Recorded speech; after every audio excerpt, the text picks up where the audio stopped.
Sabah everybody and welcome back to the channel. Today I have for you my review of the Honor 7X. By far I think the Honor 7X in 2018 is going to be one of the best selling devices on Amazon, or even as far as an unlocked device. And mostly it's because it's under 200 bucks, it's available, it's unlocked, and not only that, you get a lot of the features that you normally get out of the high-end devices at a sub $200 price tag. So let's go ahead and talk about the Honor 7X and why I think this is a great device to get for anybody in your family. This is TK, let's check it out.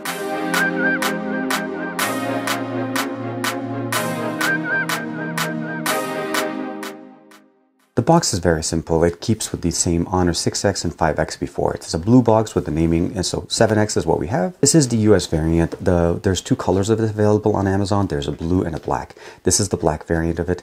We have it almost 6-inch display, a IPS LCD display that is rated to be at a full HD plus because of the aspect ratio of 2:1.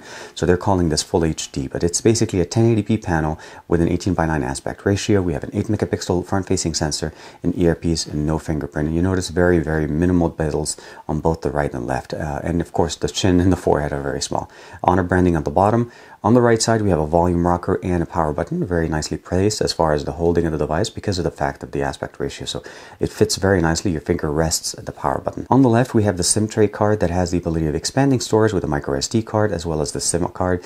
What we have here in overall, as far as internal storage, we have a 3 gig and 32 gigs. So 3 gigs of RAM, 32 gigs of internal storage. The European version will have 4 gigs of RAM, 64 gigs of internal storage. We have the fingerprint sensor on the back right there in the center, as well as the two sensors. Now, one of them is a 16 megapixel sensor color, as well as the second one is a 2 megapixel sensor for depth perception, so we can create those bokeh effect.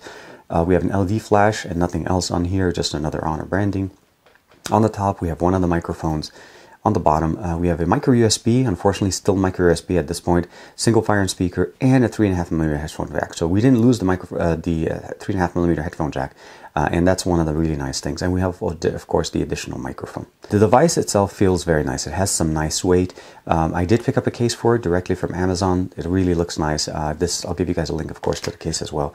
It fits it very nicely, and it gives you access to it. The fingerprint sensor is super fast. We are running Android 7.0 here on this device, and we are running EMUI 5.1. There's been talks that this will be upgraded to EMUI 8.0, similar to the Honor View 10, as well as the fact that we're going to be getting face unlock on this, so we'll be able to use that as a functionality.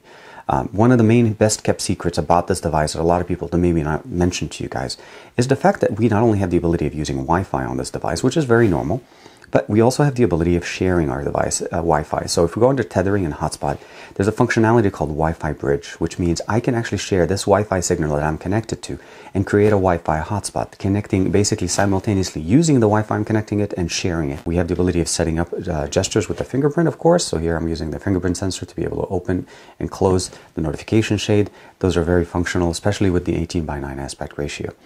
Now, as far as connections and options here, we do have dual SIM capability if you want to use 2 SIM cards or a SIM card and an SD card, so that keep that in mind. It's either one SD, one SIM, or 2 SIMs. Wi-Fi, as I mentioned to you guys, Bluetooth, of course, data management, as well as the additional options here where we have VPN. No NFC, unfortunately, but it is compatible with US carrier LTE. Home styles, as I showed you guys, we have the ability of using one with or without the home button, with the app drawer. I like to keep it with the app drawer. As far as the display, you have the ability of setting up eye comfort, brightness, color temperature. It comes by default into default. Of course, you can customize it. You can go cold, you can go warmer, or you can keep it here. And an eye comfort just takes out the blue out of the color, and then that's really nice at night when you're trying to read using this device. Overall, you can customize the text, the size, all of that stuff is pretty much the same. Notification and status bar, you can customize some options, turn on the notification method to display the carrier name. You can hide that. Pulse notification, of course, turn on the screen if you get notifications. Fingerprint ID is where it gets a little bit also very nice. So under management, you'll notice that this is where we'll be able to add additional fingerprints and manage them. I do have mine registered, but you can use the fingerprint to take pictures, answer calls, stop alarms, as well as show notification panel, as I showed you before, and browsing photos by swiping through. Again, Smart Assistant is one of this options. Do not disturb, very nice. You can set that up for the account, and you can set up a schedule there. Accounts, and of course in Google, so you can customize both your options. Apps, you can of course manage those permissions. Memory and storage, as I mentioned, this is a 32 gig variant. After I installed some of my apps, I have about 16 gigs of internal storage left, but again, I can expand that with an SD card. The battery is a 3340 milliamp battery, rated to last me about a day and 10 hours, and that's how it's been for me with this device. Battery consumption has been really good, and it should last me all day with about 35% at the end of the day.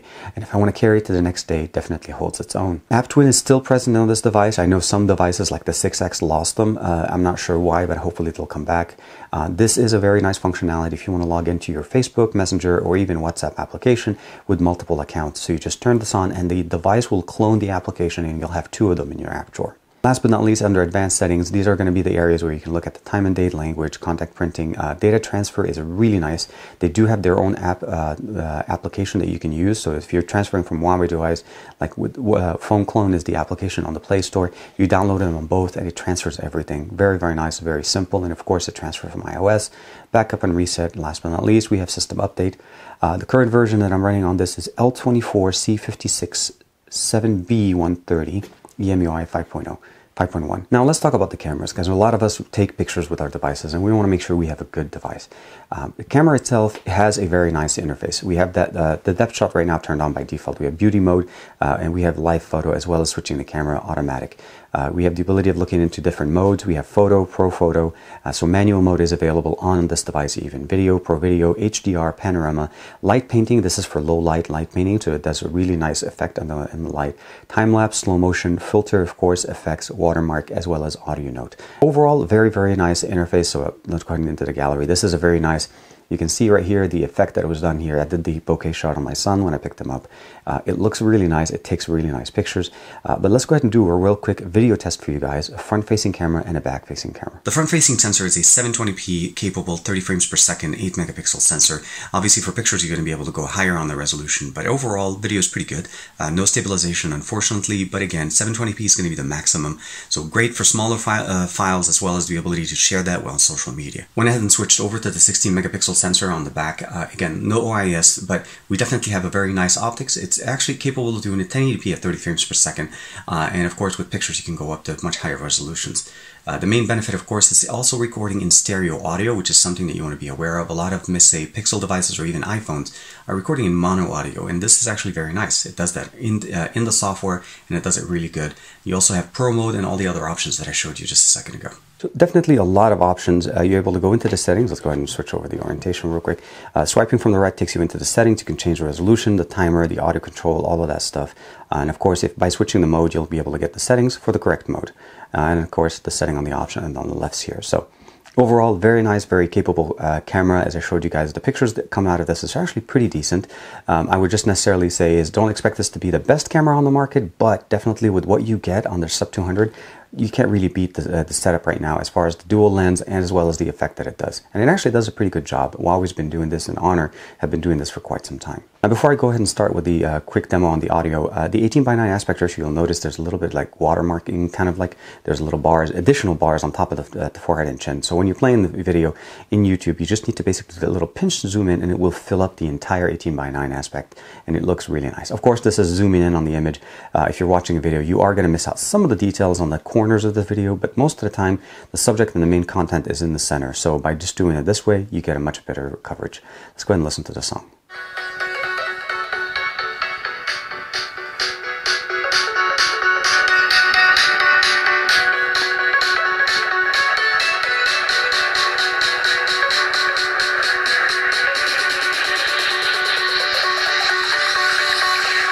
Definitely loud enough to be able to use as a speaker as well as listening to music. It does not have that much bass. Again, it's a bottom firing single speaker and it performs quite well. It doesn't get super loud, but it gives you the amount of sound that you need. And it works really good, especially for having speaker call conversations and so on, or if you're watching video outdoors. The main benefit, of course, is when you're holding it this way, the sound will kind of reverberate off your hand and come straight to your face. I have been a great fan of the X series of devices from Honor ever since the Honor 5X. The device came into the US, offered a lot of features, a big display, and again, under 200 bucks price tag. And they're doing it the same way right now. They realize that basically there is a demand for such a device because it's not that expensive, but it offers a lot of features. Now, when they went from EMUI 4.1 to 5.1 or even 5.0, there was a big jump in the UI aesthetics that made it a little bit more appealing.